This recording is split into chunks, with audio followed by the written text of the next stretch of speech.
আসসালামু আলাইকুম। আজকে আমরা সূরাতুল আসর, যেখানে আল্লাহ পাক সময়ের কসম খেয়েছে, আমরা সেই সূরাটা আজকে শিখব। আচ্ছা, শুরুতে আমরা কিভাবে সুন্দর করে সূরাটা পড়তে হয় এটা আগে শুনে নিব, তার পরবর্তীতে আমরা শিখব এবং আমরা আমার পড়ার সাথে মিলাবো। আচ্ছা, তাহলে আমরা শুরুতে শুনে নিই। أعوذ بالله من الشيطان الرجيم. بسم الله الرحمن الرحيم.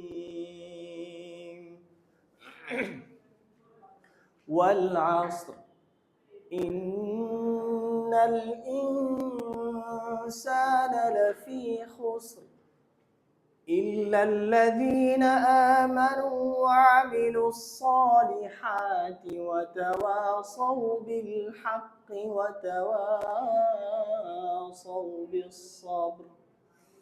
আমরা অনেকে সূরাতুল আসর পড়তে যে একটা ভুল করি, সেটা হলো এই আয়াতটা একটু বড় আয়াত, সেজন্য আমরা এই হক আমরা পড়ি ইল্লাল্লাযীনা আমানু ওয়া আমিলুস সালিহাতি ওয়া তাওয়াসাউ বিল হক। এখানে থামলে অর্থ পরিবর্তন হয়ে যায়। আমরা থামবো হলো ওয়াতাওয়াসাউ, এই যে এখানে আমরা ওয়াকফ করবো, অর্থাৎ থামবো, দম নিব। যদি আমরা নামাজের সময় বা অন্য কোনো পড়ার সময় যদি না পেরে উঠি পড়ে দমে, তখন আমরা পড়বো এরকম ইল্লাল্লাযীনা আমানু ওয়া আমিলুস সালিহাতি ওয়া তাওয়াসাউ বিল হাক্কি ওয়া তাওয়াসাউ বিস সাবর। আচ্ছা, আমরা তাহলে কমন কিছু ভুল দেখি এই সূরার ক্ষেত্রে। ওয়াল আসর, তাই না? এখানে আমরা যে ভুলটা করি, এই যে আইনটা, এখানে আমরা পড়ি ওয়াল আসর, ওয়াল আসর।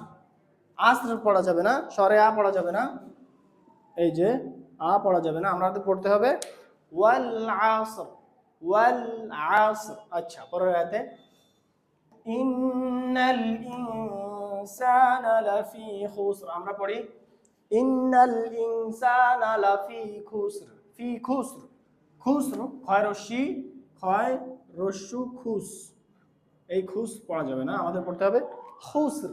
খ বলার সময় এমন একটা আওয়াজ হয়, যে আওয়াজটা আমরা গালের থুতু নির্গত করার সময় যে আওয়াজ করি, এরকম একটা আওয়াজ খ বলার সময় আওয়াজ হয়। যেমন ইন্নাল ইনসানা লাফি খুসর, ফি ফাটা নরম হয়, এটা আমরা আগেই বলেছি, ফাটা নরম করতে হবে। ইন্নাল ইনসানা, আমরা পড়ি ইন্নাল ইনসানা, কিন্তু এরকম না, ইন্নাল ইনসানা লাফি খুসর। আচ্ছা, পরের আয়াতে যাই। আমরা এখানে যে ভুলটা করি, ইল্লাল্লাহ জি পড়ি, আমরা অনেকে ইল্লাল্লাহ জি পড়ি, ইল্লাল্লাহ জি পড়া যাবে না, ইল্লাল্লাযী, গাল নরম, ইল্লাল্লাযীনা আমানু ওয়া আমিলুস সালিহাতি, আমরা এখানে পড়ি না আমানু, না আমানু পড়া যাবে না, না আমানু, হামজাটা একটু গুছিয়ে পড়তে হয়। যেমন না আমানু, আমরা পড়ি না আমানু, না আমানু পড়া যাবে না, এখানে পড়তে হবে না আমানু।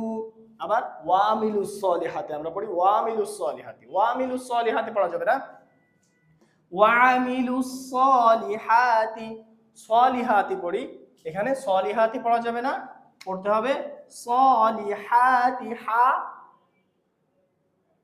আইন হা, অর্থাৎ হলকের মধ্যখান হইতে হাটা হলক থেকে উচ্চারণ হয়, এটা যেন হাতি না হয়ে যায়। যদি হাতি হয়ে যায় তাহলে এটা গাল থেকে আসবে। হা, ছোট হা, এটা গাল থেকে উচ্চারণ হয় না, বড় হা গাল থেকে উচ্চারণ হয়, ছোট হা কণ্ঠনালী থেকে উচ্চারণ হয়। তো আমাদের বলতে হবে সলিহাতি ওয়া তাওয়াসাউ বিল হক।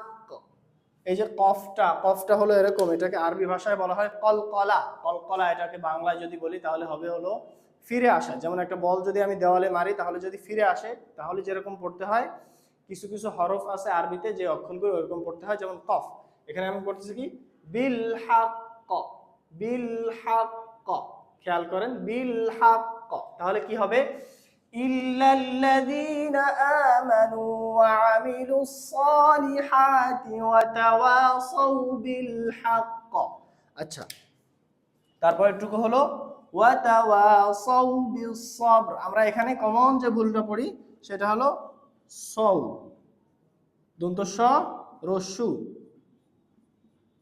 সৌ, এই ভুলটা পড়া যাবে না, পড়তে হবে ওয়া তাওয়াসাউ বিল সবরি সবিস সবর, সবিল হাক্কি সবিস সবর, এটা পড়া যাবে না, পড়তে হবে ওয়া তাওয়াসাউ বিল হাক্কি ওয়া তাওয়াসাউ বিস সবর।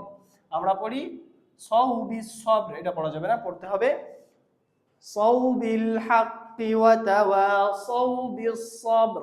সাদ, এটা একটু গুছিয়ে একটু সুন্দর করে সাউ।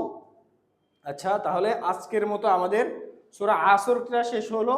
আমরা আরো একবার সুন্দর করে শুনে নিই, সেটা হলো এভাবে পড়তে হবে, আপনাদের পড়াটা আমার পড়ার সাথে মিলাইতে হবে, শুনে শুনে সেটা শুনাইতেছি। ওয়াল আসর ইন্নাল ইনসানা লাফি খুসর ইল্লাল্লাযীনা আমানু ওয়া আমিলুস সালিহাতি ওয়া তাওয়াসাউ বিল হাক্কি ওয়া তাওয়াসাউ বিস সাবর। আমরা এরকম করে পড়তে গেলে যে অসুবিধাটা হবে সেটা হলো আমরা একদমই পারবো না, সেজন্য এরকম পড়তে হবে ইল্লাল্লাযীনা আমানু ওয়া আমিলুস সালিহাতি ওয়া তাওয়াসাউ বিল হাক্কি ওয়া তাওয়াসাউ বিস সাবর। তাহলে আজকে এই পর্যন্তই। আলহামদুলিল্লাহ, আসসালামু আলাইকুম ওয়া রাহমাতুল্লাহ।